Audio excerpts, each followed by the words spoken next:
Hello, Zephyrian. It's umomgtarot, and this is your personal tarot card reading. Your Who's Reaching Out Urgent Tarot Card reading. So, I'm gonna go ahead and look at your email. Okay, I'm trying to see the end to a critical life crisis that has kept me chained and oppressed for many years. The key word here is freedom. It does depend on someone reaching out to me, who is ordained by the Spirit to act for my deliverance. I've heard a lot of talk in the tarot realm on YouTube about the end of an old cycle coming this summer. And I wonder if my appeal to seek the cards ever since June has been some form of authentic guidance, or just me being led astray. Again, may I add, everything has remained stuck and hopeless so far. All I wish for is just the opportunity that I need to make it self-available in my life.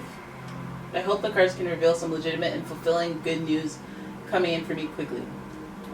Yeah. Okay, so I see what you're saying here.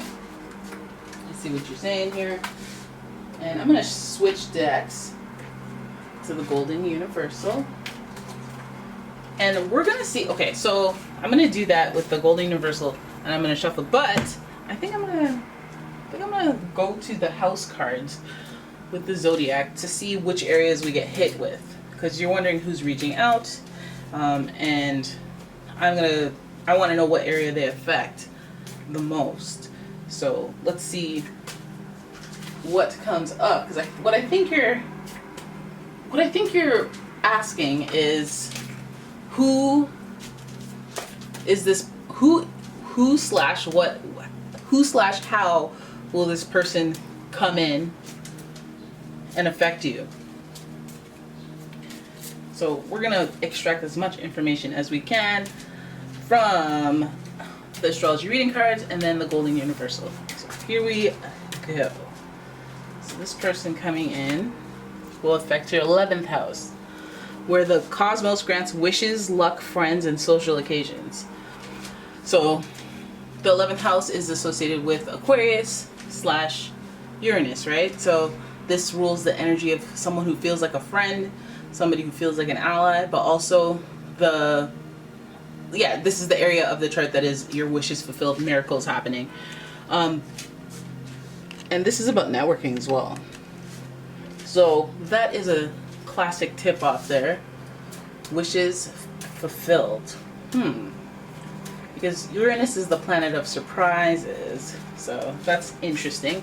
Then we have the 4th house, your home and the roots of your being. So this person is connected to the root of who you are.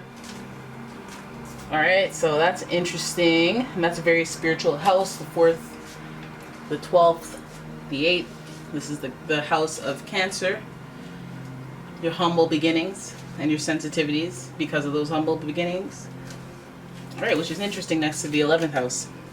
And then we have the 10th house, your achievements and status in the outside world. What you believe is success. So this person's going to hit you in it's pretty interesting places, in the friendship area, in the networking area, possibly expanding your entire network and feeling like a wish is fulfilled when you meet them or interact with them, or feeling like there's an element of surprise with their entrance. 4th house, they affect your home. Home is your stability, your lifestyle, what you come to know as routine. And then your 10th house of how people perceive you. They hit you, they hit you kind of, not everywhere, but in interesting places here. So we could be dealing with energy that is reminiscent of an Aquarius, a Cancer, or a Capricorn. So let's have a look and see what the Golden Universal says about this person that's reaching out. Let's unveil who's reaching out and what they're reaching out about, because we know where they're going to hit you in the 11th house. All right, celebration, new opportunity, and your soulmate card in reverse here. So we're starting off with that. This is also a card. This is a card of celebrating friendship. All right. So a mutual friend of a mutual friend, or somebody that you loosely know with somebody else that you loosely know. I think that maybe that's where the energy needs to hike up, is with the friendship, so that things can be fruitful. Saying yes to friends, gathering, going out, anything celebratory, anything that is high vibrational, going around with them could lead to a new start, new opportunity on the lifestyle front. It comes amidst confusion because we're dealing with the element of surprise, so it may come in circumstances that you don't even expect. So you go out and you're like, I don't even know why I would go out to my friend's shindig or my family's shindig. Why would I go? I don't want to go. And then that's the opportunity to meet something. And the Ace of Pentacles is really like a manifestation, right? And we're dealing with wishes fulfilled, and we're dealing with friendship. So these two cards are like, okay, we need to be out here and available, ready to party, ready to celebrate, ready to be in high vibrational for a new opportunity to appear, because it appears amidst the confusion. Then we have the Lovers, and the Lovers here is about making heart-centered decisions. I don't think that this card is upright because heart-centered decisions are being made. I think that it's in reverse because perhaps we're not thinking with our heart so far. Perhaps this person isn't thinking with their heart. Perhaps you aren't thinking with your heart. There may be a inadvertently selfish motive, because there's usually balance to the way this is like, I gotta do this for the best of you and the best of me, which indicates that balance, which also indicates that house energy, which is why the twin flames, another soulmate connection, sits under the number 4. This card being in reverse makes me feel like you gotta wait for your soulmate, or there's a part in this soulmate journey where one person, either you or this other person, is not making heart-centered decisions. They're making more selfish decisions, or they're not there yet, right? They're not there yet. So let's keep going. And now I'm thinking on the 4th house. That's a good little preface. Okay, so we have the 6 of Pentacles in reverse, followed by the 7 of Swords and the Emperor. And so now we're getting some faces here. We got Gemini energy, and then we got Aries energy with the Emperor. Now this is really interesting right here, because these cards are almost opposite of each other, but when this card is in opposition, you kind of feel the same. We got the 6 of Pentacles here, where this person may even be reaching out because they have something to share with you, or you believe they have something to share with you, but they're wearing somewhat of a false mask in the relationship. So this person may be coming at you with an opportunity, but it may not be necessarily an opportunity for you.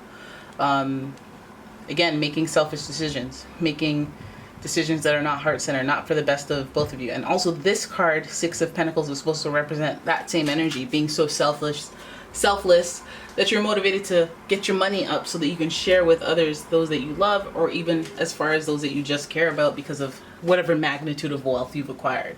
This is when you're kind of being a little selfish. So it feels like this person, they're coming to take. They are coming to take.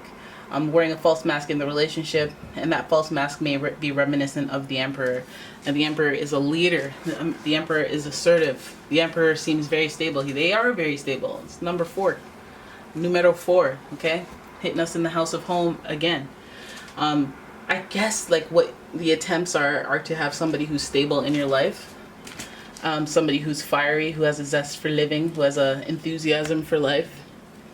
And that might be most intriguing about this person. But again, I feel like they use it to manipulate. The 7 of Swords represents deception.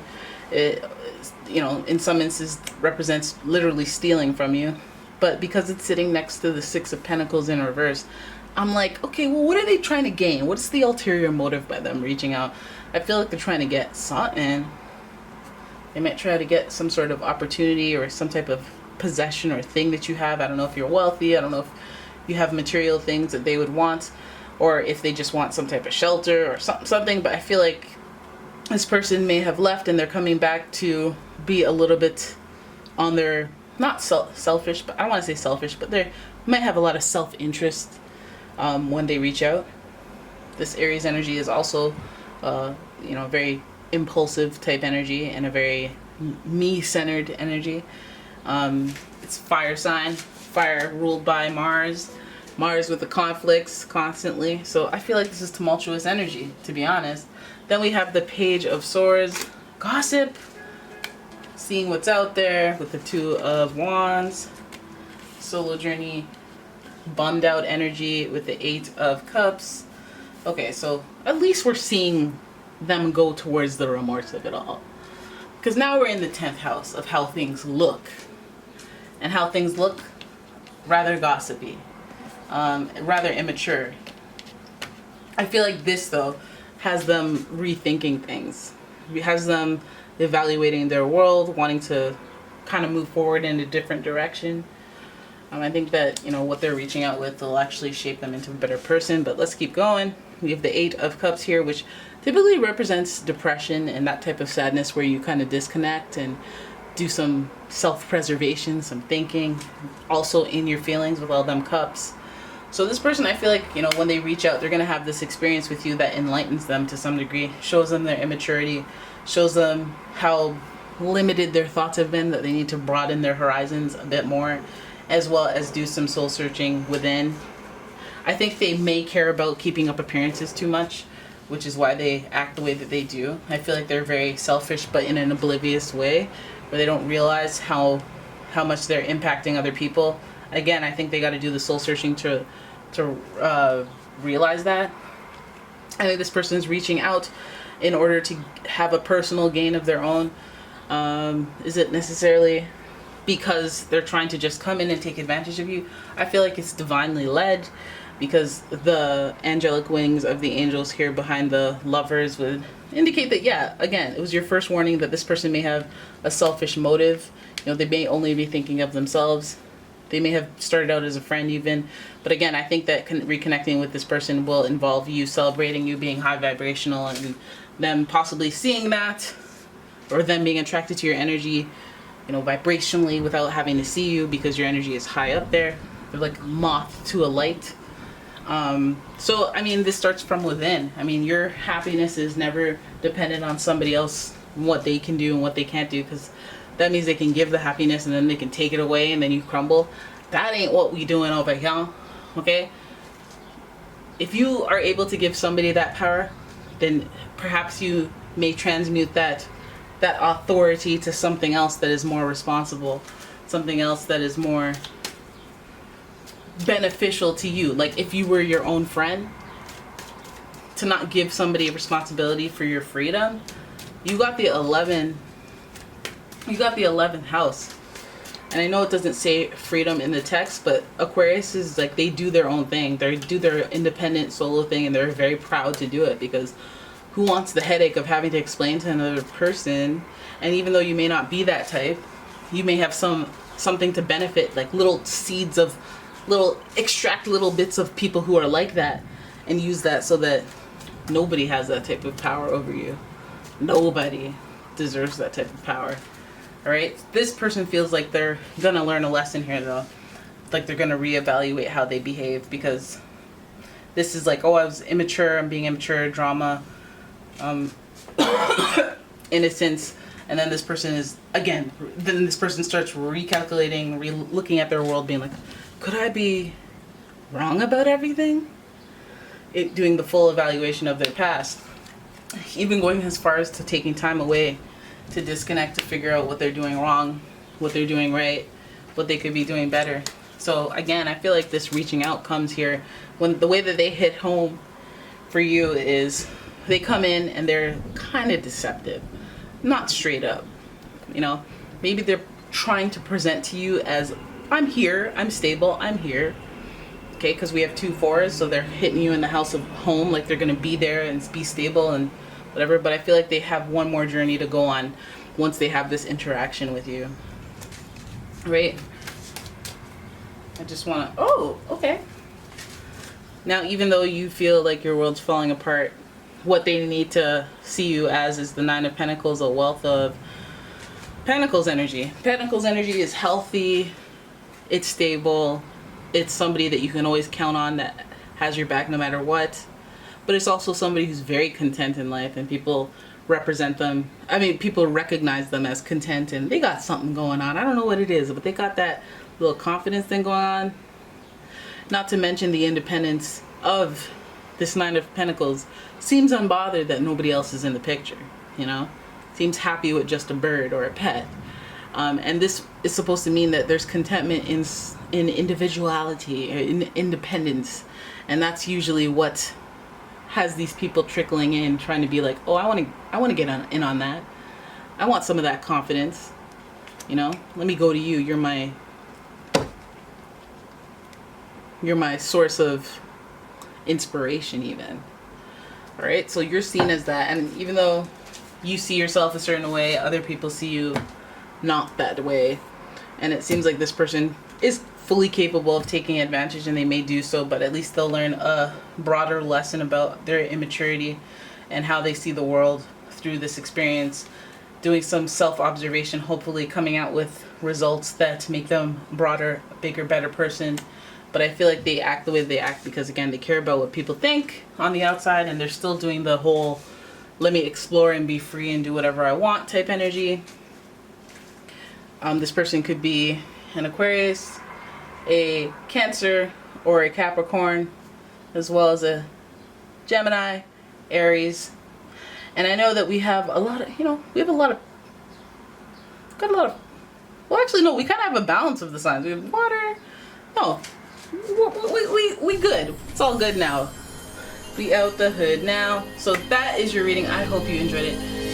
If you did, give the video a like. And yeah, thank you so much for purchasing a reading. And I will see you back on YouTube. Thank you so much.